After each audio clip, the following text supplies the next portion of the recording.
you'll know when it starts. Oh, right away. Uh, so I have already told you how much I'm looking forward to talking to Maria today from Nobody's Princess, but I would like Maria now to tell you in her own words a little bit about her background and who she is, because I'm only basing my stuff on the amazing things she wrote to me about her, and it's not as good as being the real person. So Maria, do you want to tell us a little bit about you, your background, and how you came to start Nobody's Princess? Yeah, absolutely. And thanks for having me, Rachel. So a little bit about me, I suppose. The odd thing is that in relation to the snow industry and the snow sports area itself, I only started snowboarding when I was 30, which was about 4 and a bit years ago. So, I'm not someone who's come from, a family history of having, snow holidays when I was in my, primary years and all that kind of thing. My background is that I actually grew up in Adelaide in Australia, so no snow there whatsoever. No, there is no snow in Adelaide. No, didn't even see snow until I think I was about 27, 28. It's still magic though, right? Amazing. Yeah. And day to day, I'm a graphic designer, work in around all different industries. So, Priceline, which is a beauty brand, Oh, yes. defense. I've worked in office products. I've worked as a freelancer. So, my day-to-day background has nothing to do with sports industry or fashion or anything like that. So, that's been completely interesting coming across and trying something really, really new. So, the reason this has all sort of eventuated and become a thing is because my own personal experiences. Like I said, I started snowboarding about 4 or 5 years ago, and I'm about a size 14 Australian, so quite a pear-shaped naturally. And from day dot, I struggled to find good pants, especially when I was starting out and trying to find something on the sales rack and, make it a bit cost effective. Yeah. And I think it must have been in my second year of snowboarding. I was up on the mountains. I bought a brand new pair of pants. They were white. I loved them. And they were already a bit tight, but I kind of just overlooked it because, some pants have a bit of stretch. And I think I didn't even get a full day in, and I actually ripped the crotch of my pants. And it wasn't until I was sitting on the chairlift and I'm like, oh God, it's breezy, and look down and I'm like, oh, I can see my bright rainbow thermals through the crotch. At least you're wearing thermals, is what I'm going to say. Yeah.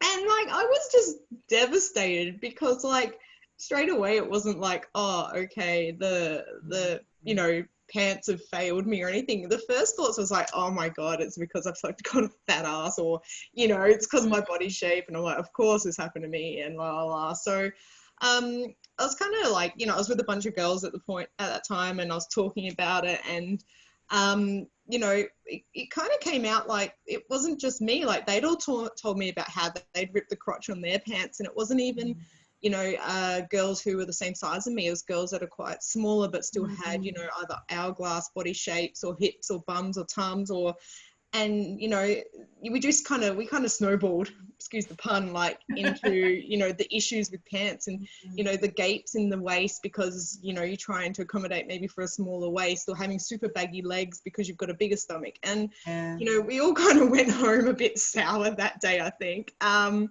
the off the cuff kind of, oh, I should make these pants. I should make pants for women. I should make better fitting pants. And I kind of sat on that comment for a while, and I actually started telling a lot of people about the idea, oh yeah, I really want to make pants. I really want to make my own snow pants. And, I'd go into snow stores and have issues still trying to buy new pairs. And I was like, yeah, I should make my own pants. They're like, yes, please do it. We'd have so many customers. And I think I had a bit of a false start in maybe early 2019. I was sort of playing with the idea, but I didn't know where to start. I didn't have any, manufacturing experience. I didn't know how to, draw patterns or design pants or anything fashion related.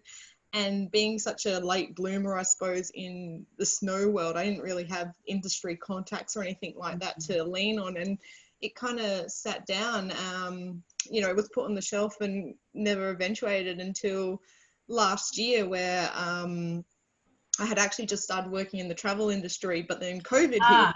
Bad industry to Yeah, start working in if you're having COVID-19 issues going on.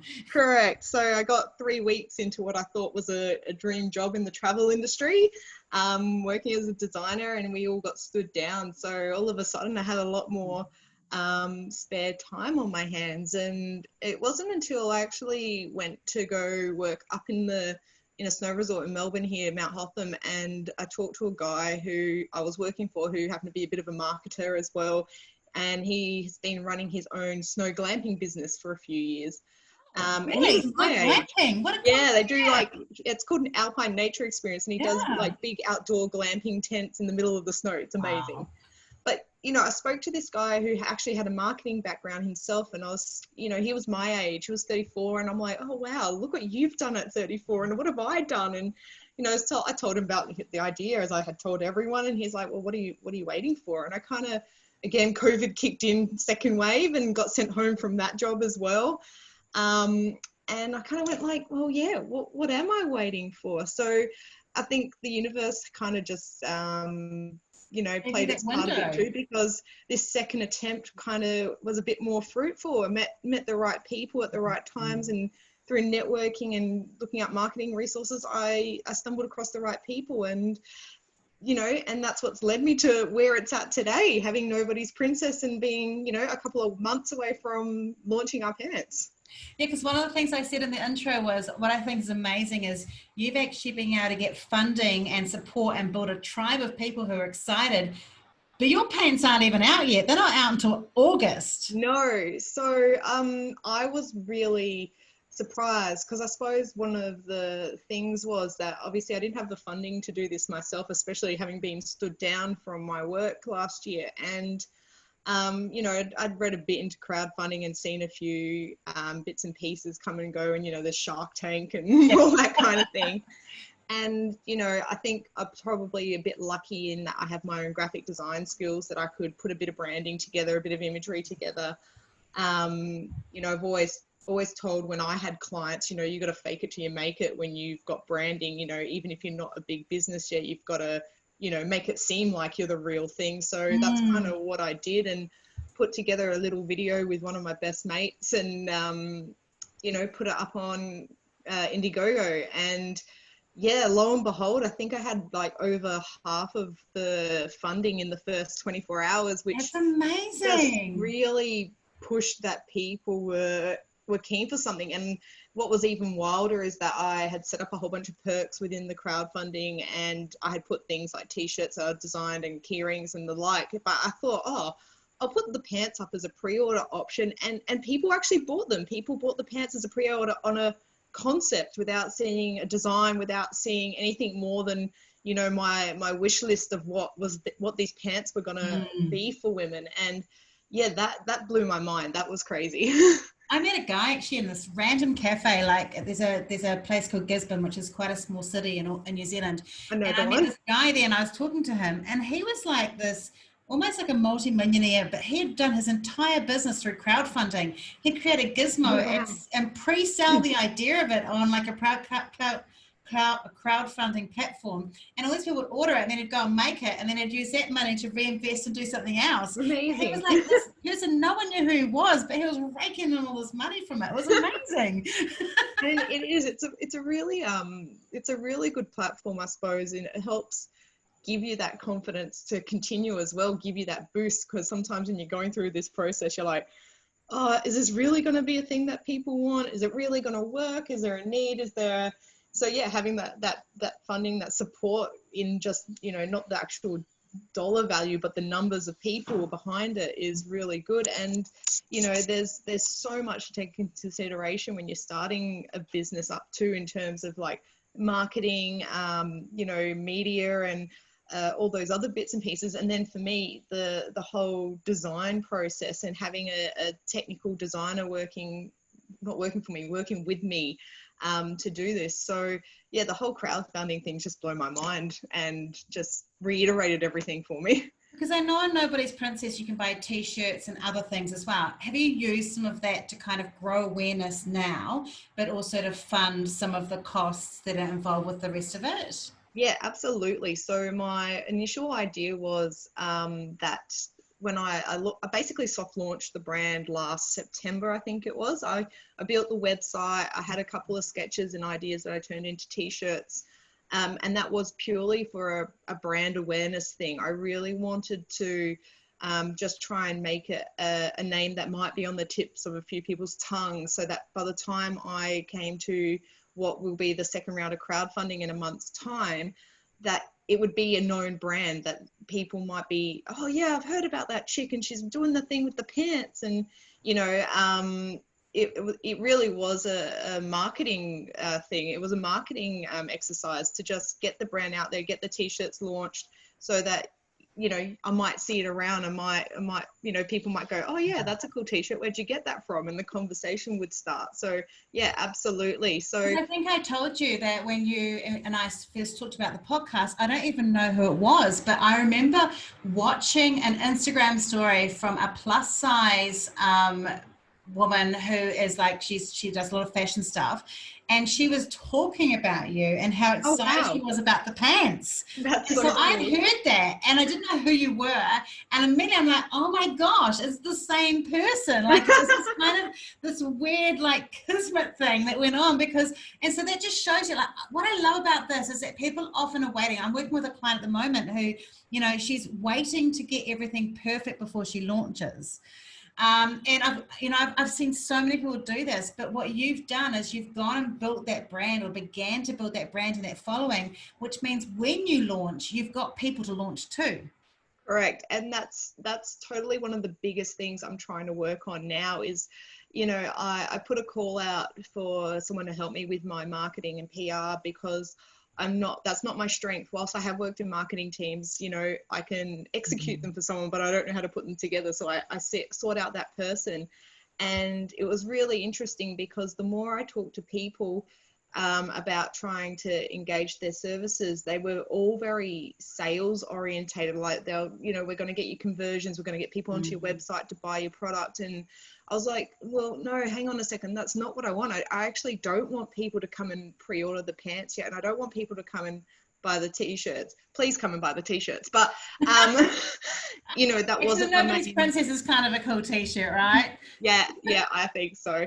And yeah, for me, it was just brand awareness. I wanted even people to just see an ad, see a Facebook post, see a blog somewhere, and just then in 2 months' time, when I have my next crowdfunding, go, oh yeah, I saw something about that, or I read about that, or, you know, just have that subconscious memory of seeing the brand somewhere, because that's when I'm going to really want them to engage, not right now. Because in the scheme of things, my end goal is to make these amazing pants. It's not to sell t-shirts. So whilst having that soft launch and getting it up there, even though the only offering I literally had on the website was beanies and t-shirts, it was still important, just to get something out, rather than wait and just try and launch it all at once, where I'd have to then probably spend more money, be heavy-handed with the marketing, and not build up the loyalty, which plays a really important part in,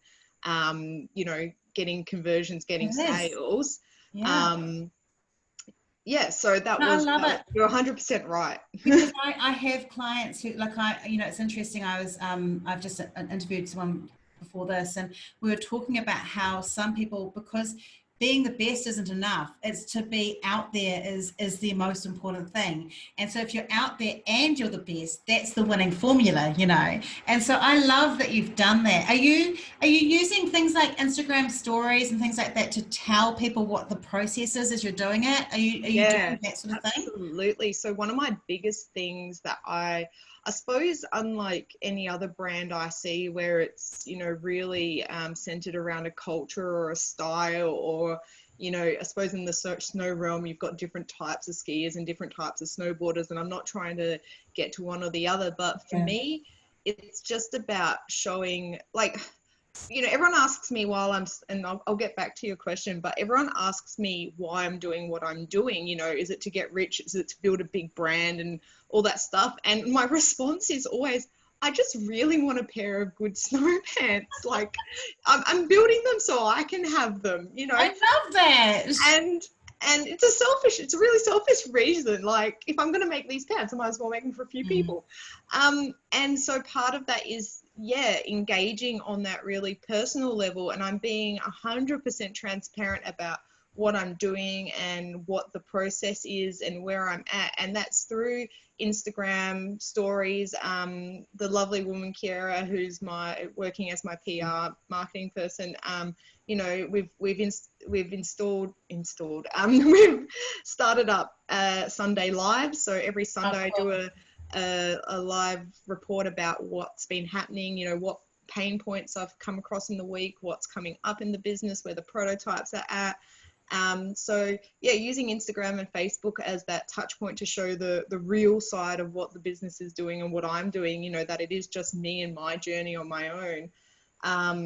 And also online doing, blog updates to just go, hey, I got this prototype, I hate this, and this, I wasn't happy with this, but this was a win and this was a win, has just been crucial. Because something I've found is that for all the posts that I see on people's Instagrams in the same sort of industry and realm, the inspirational, here's this really cool snowboarding video, a really cool skiing video and all that.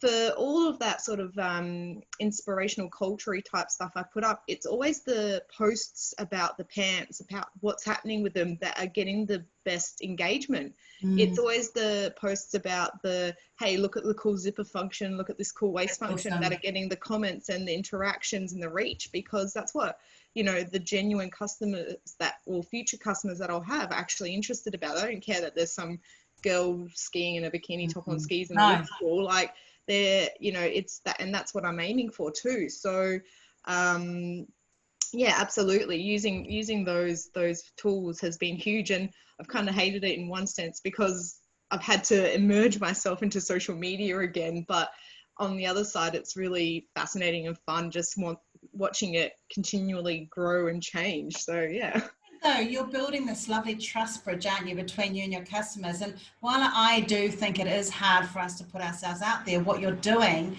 is you're finding your people, because you're finding people who are interacting with the way you think, the way you're showing it. Every time they see what you're talking about and why you're doing it a particular way, they can see the care and the dedication you've got for finding you a really good pair of ski pants. Exactly.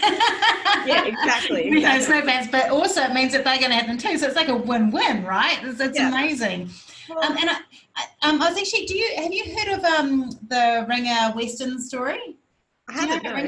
So like, he reminds me of you a little bit, because but he's got I was listening to a podcast about him a couple of weeks ago. He's got like a $50 million turnover business now. Wow. And he basically he was out camping somewhere, and he was like, there's just no good bush shirts.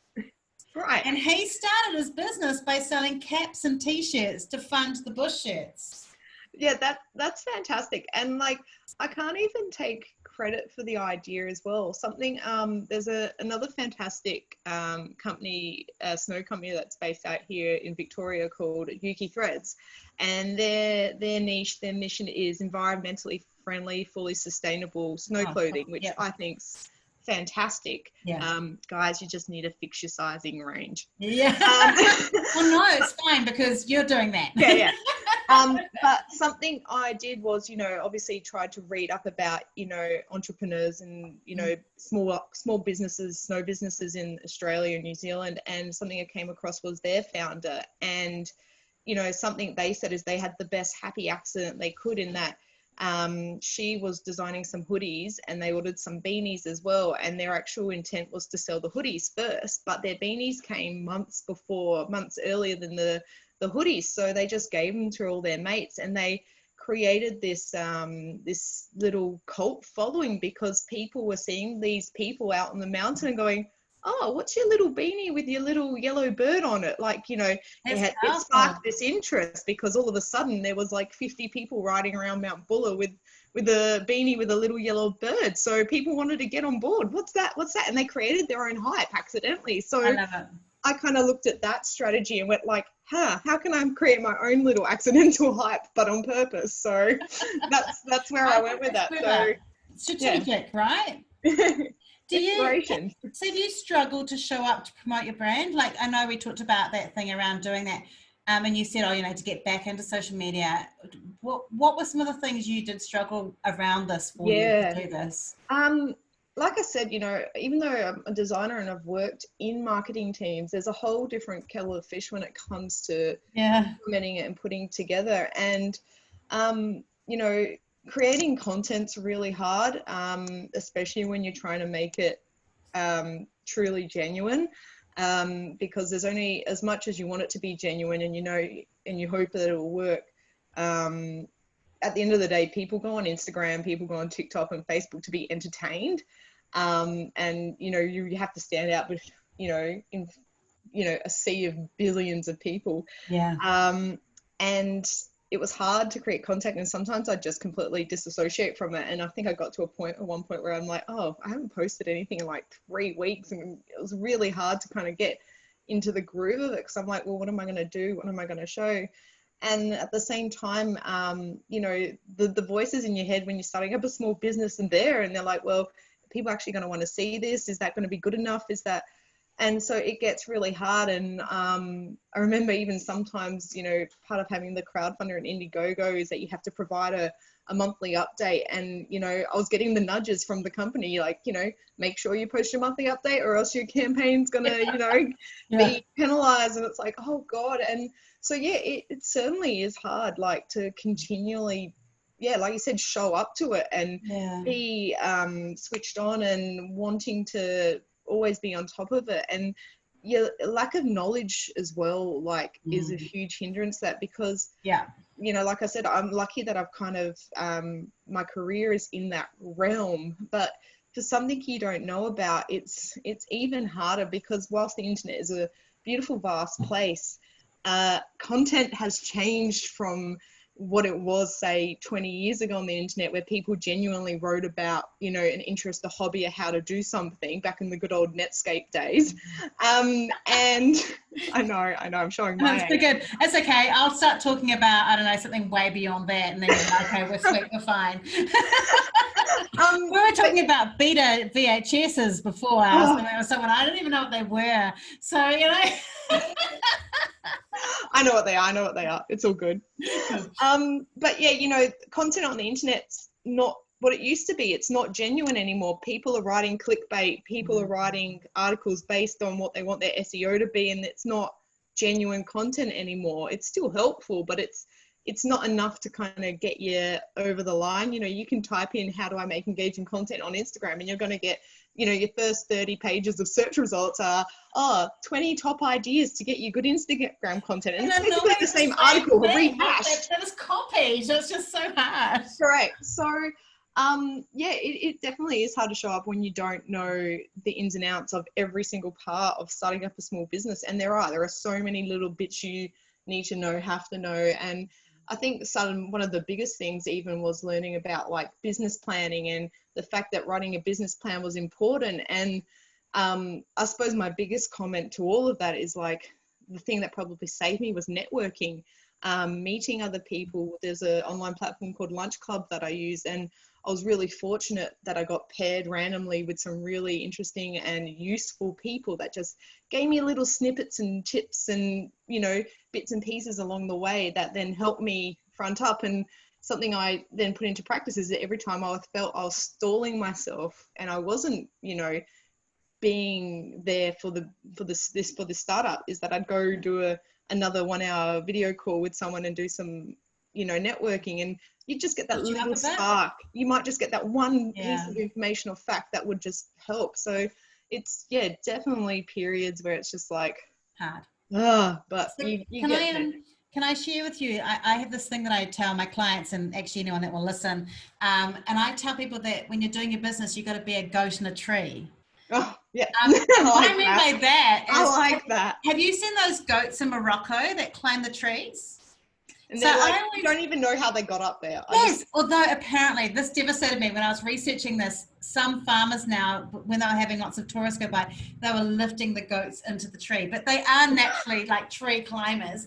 But I always say, as a business owner, you've got to be a goat. You are already a goat in a tree, and Those goats don't do, hey, you know what? I'm going to become a world famous goat today. I'm going to climb that tree. I just like going, hey, that tree looks cool. I'm going to climb it. And so I always say to people like you who struggle with this, I go, it's okay. You're a goat in a tree. Literally anything you say about those snow pants is going to be interesting to your target market. To just be a goat in a tree. Every time you go, oh, people wouldn't be interested in this, think, no, this is a goat in a tree moment. I just think it's normal because I'm doing it all the time. Everyone else is going to go, whoa, look at that goat in a tree. And you're right, like one of the biggest things I got told is like, you know, if I'm making stories on Instagram, post your day-to-day life, post your, even if it's not snowpants. I'm like, who wants to watch me playing with my cat on my desk when I'm meant to be working? Cats are gold. Cats are gold. One of the scariest things I did was just last week on my Sunday Live. I actually came to Sydney because my little sister had a baby, and so I actually went to my sister. I'm like, can I show your baby on my story, because this is important to me. But you know what? I put it up there that I was going to have a special guest on that night's live, and I had the most viewers I've had ever, and I was just like, oh, okay, apparently I'm going to hold a baby more often. But yeah, you're right. Like, everything you think isn't going to be worthwhile somehow ends up being. So yeah, it's a fantastic piece of advice. Like yeah, you go in a tree. Just remember that, you know, it's always a good thing. Do you feel like there is a burden though to share quite a bit of yourself? Because obviously, like you're saying, I want my own pants. You're obviously having to, you know, you talked about how when the pants split, you didn't think, and you should have thought, oh, these are badly designed pants. You sat there going, oh my gosh, how embarrassing, my pants split because my body's wrong. So do you feel like because you're now doing these pants, you're obviously having to talk about how they fit on your body? Is there issues with that with you? Like, has that made you feel better about yourself, or does it struggle? Look, it's a bit of a catch-22, because yeah, I do get really self-conscious still about it. And like one of my biggest, you know, things was I recently put up a post on my Instagram and I put my measurements on there. I put that I have 117 centimeter hip circumference, and I just go like, oh my god, it's over a meter. But you know, the reason I did that is because I had posted an earlier photo of me in the pants, and someone said, oh, you should put some curvier models in your pants, not these slim tall people. And I'm like, that's me. I am a curvier model. Like, thank you. But you know, and so I had to be vulnerable to show those other followers. And at the same time, like, it's been empowering because I'm seeing all these other women who have put their hand up and go, yeah, that's me too. Oh my God, I have the same measurements, or I have the same issue, and all those sorts of things. So yeah, it is really vulnerable, because, you know, I'm having to show a lot more of myself than I probably would put on Instagram or social media ever. You know, there's probably more photos of my stomach hanging out in there now than normal, but you know, the small payoff, or the big payoff, is that I'm probably helping a lot of other women be okay with what they're doing too. And I feel a bit guilty because, like, and this is something I'm trying to internalize too, is that, and process, is that a lot of people still go, oh, you know, you're making pants for fat people, or, you know, you're making the, you know, the search terms to come up and go, you know, snow pants for fat women and snow pants for, you know, chubby women. And I still want to change that view as well, because, you know, I'm not making them for chubby women. I'm making them for all women, because the complaints have come from women who are size 8 but curvy as well. Yeah. You know, and they wouldn't be considered chubby or fat or anything like that. But at the same time, I don't want to be calling ourselves fat and chubby. So something that's been really hard is trying to come up with that proper terminology to still empower whilst being inclusive of all shapes. Yeah, it's hard because obviously, like, there are, like, you know, I've got 3 daughters who've all got different body shapes. And none of them have inherited the roundness from me, but they're all very different. And I've got one who's 5'11" and she's lanky as, you know, and so she'd be able to fit like hipsters or hipster jeans or snow pants, and they, you know, her and her boyfriend, they can wear the same clothes and it's fine. Try that on one of the other daughters and that's not going to work.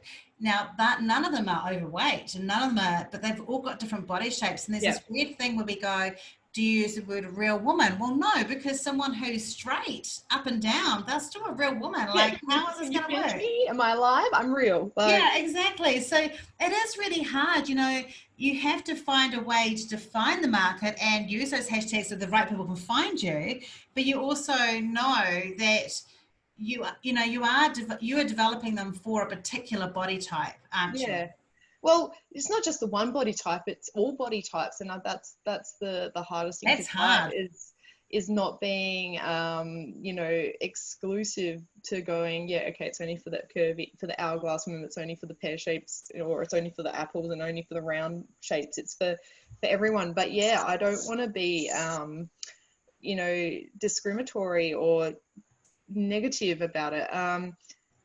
One of the groups I follow on Facebook, who has her own snow-based news site and blog site, said that her highest ranked article on her page was one that was titled something like Fat Skiers and the World We Live in, or something like that. And I was just like, God, so how many people are searching fat skiers or fat ski clothes or fat? And I'm like, oh, I wish there was something better to do. And but then it full circle comes back, and I go, and then it does hit your own confidence, and go, well, am I a fat skier, and am I a fat snowboarder, and am I, it's just it's hard. It's a complex thing. It's body image is such a loaded thing for women anyway. Yeah. And like I struggle with this because I'm obviously plus size, but I don't think of myself as plus size. I am plus size, but I don't walk around going, hi, I'm a plus size marketer. Yeah, exactly. I'm just a person who happens to have a round body. Like, that's how I see. So but I also understand that if I wanted to market to plus size women, which I don't specifically market to, I would put hashtag plus size, or hashtag, I don't know, extra wobble in my belly, or whatever it's going to be. I love that.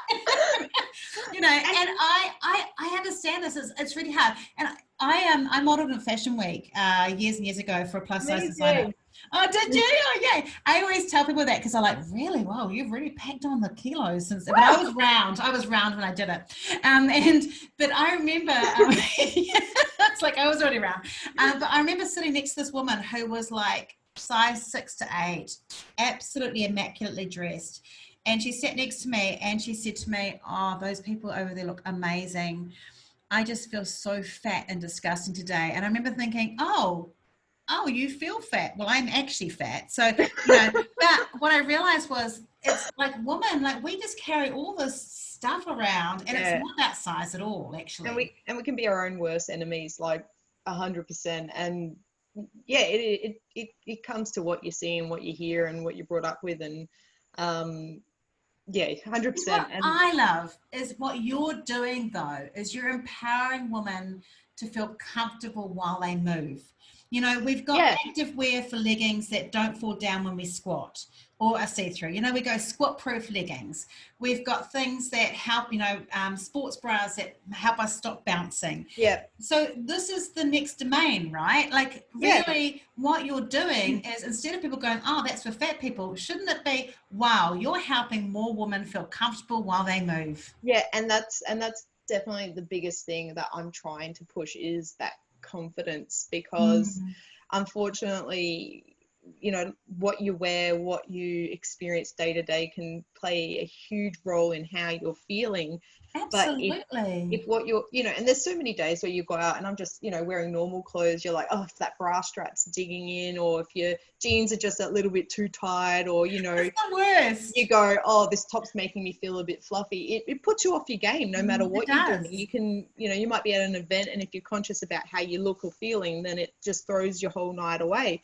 And the same thing happens out in the snow. Like, one of the biggest issues for me is because I actually have a really mild case of lipedema. Like, my legs are a bit stumpy. I could be at my lightest weight or my heaviest weight, and the measurement of my hips and my legs don't actually ever change, even if I've lost 10 kilos. So for me, hips have always been a big problem with these pants. And when I can't even bend over properly because I'm too scared that my pants are going to rip to do up my boots, that's an issue. It's Or a if I'm, problem. you know, If you fall over and you're putting yourself up again, you're worried about, if I do it this way, am I going to bend over yeah, too much? My 100%. pants are going to rip. Yeah. 100%.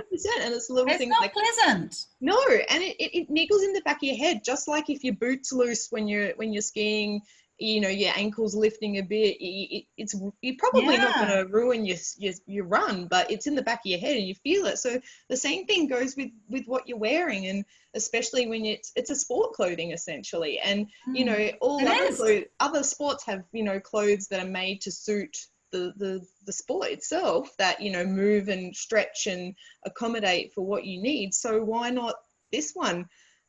Because even though you're not competitive, you're still being active. So just removing those niggles, and, you know, will reinstate that confidence, because it's just one less thing you're having to think about. Because if I'm not worrying about the snow that's going to fall down my butt crack when I, you know, take a dive because there's a gap in my waist, then That's I'm going the to be biggest more, pain of anything, right? yeah, right. Especially when you do one of those good, like, scorpion type falls where your legs come over your head and all that kind of stuff. But, you know, if you're not having to worry about how much snow you're going to scoop out of your pants once you fall over, then you're going to concentrate on, okay, the run better, or the jump better, or, you know, having fun more, like, because you're not conscious about what part of your clothing's going to fail on you. So, Oh, yeah, so exciting. it's really that confidence on the snow is a huge thing for me, because anyone and everyone should be experiencing it. One of the biggest things, and I actually spoke about this on a post on Instagram a few days ago, but one of the biggest, I suppose, motivators for me was, and it ties back into this confidence thing, right? Is I remember being at Mount Buller one afternoon. It was the end of the day, and I was about to hop on a lift. I saw a woman who probably would have been about a size 2022, and she was wearing track pants. And it That's was what you can find if you're size 2022. correct. Yeah. And you know, it was a cold day. It was one of those wet, you know, medium visibility. It was snowing. And I'm like, could you imagine the things that would have been going through her head? Like, you wouldn't want to fall over because your pants will get wet, and then once they get wet, you're going to be cold for the whole day, you know, and wet too. But it's also, you just feel And different it's the just, whole yeah, time. Like correct. you're And uncomfortable, you're wet, things aren't fitting right, and you feel like you're sticking out. You already feel like you're bigger than everybody else anyway. yeah, So people are noticing, and then it's just like you're not one of us. correct. It's like putting a You're a cloud of lizard person. confetti above a flashing light. It's, Yes. you know, Yes. and like, yeah, my heart broke for her. So I'm like, yeah, that's the stuff we need to change. I That's love it. the, you know, everyone should have access, and everyone should be confident when they're doing it. It's, And I can't see how sportswear is promoting obesity. no. It's like that old age thing where, you know, people say they see a plus size person in the gym and they go, what are they there for? I'm like, well, they're there to work out, Get healthy, obviously. I think would probably be it. Yeah, you know, I think it's amazing, Maria. Can you tell me? So obviously your pants aren't for sale yet, but people can pre-order them, can't they? yes. So because I've been, like I said, trying to be so open and transparent about it, I've been putting up all the updates about it and what the final product will be looking like and its features. So I have them on the website and they're available to pre-order. They do go on sale every now and again, but with the crowdfunder, that'll be coming up in about a month's time. So early June, they'll be probably at a good price on there, I'd probably think. But Margin is everything in retail. look, But that's good to know. That's good to know. And yeah. it's nobodiesprincess.com.au. .au, yeah. Nobodiesprincess.com.au. But they can get some like merch as well if they want to come on there. So at the moment we've got beanies and t-shirts on there and a whole bunch of cool stickers. Awesome. I'm a lover of everything iridescent and glittery, so there's a whole bunch of glittery, iridescent, shiny stickers on there, which I love. So, and a few new things coming along the way too. So, you know, hashtag follow my socials to find out more. Your socials will be on the show notes. And also, there was a link there for Powder Stash. Is that right? Yes. What's that about? That is, you know, a part of, again, marketing strategy, but put together a collaborative giveaway. So there's about 8 companies and brands from all over. So some out of Alaska, some based in Queenstown as well, and a few Australian ones as well, where there's about $1,500 worth of female snow gear in this prize pack. So it's called Powder Stash, with the H in the powder. There's going to be a pair of my snow pants in there and a whole bunch of other stuff just for women as well. Amazing. So get on that till the end of May. That sounds amazing. Maria, you have been a complete delight to have today. I'm going to, at the end of this, I'm going to do like a little roundup of some of the pointers that we've talked about and get people to, I'm a big action taker. So I'm going to record a little bit at the end of this just to kind of get people to think about what they could take from action from the learnings from here. But I've really loved this. I'm so excited about your pants. I'm also going to share with you after this a couple of people that I think you should connect with in New Zealand that I think would be great for you to get that message out. But absolutely lovely meeting you. So good luck with the launch properly. Thank you so much. And I feel like you may have convinced me that it might be time to actually give it a go instead of... Absolutely it is. Just have to deal with my Achilles injury, but besides that, we'll do it. Even if it's just to walk through the snow to get to the après-ski bar. Yeah, well, I'm up for the après-ski bars. I think that's why I feel like I was born to be a skier. I love it. I love it. Oh, that's absolutely perfect. Thank you so much. It's been a huge pleasure to have you as a guest with us today. Thanking you. Bye.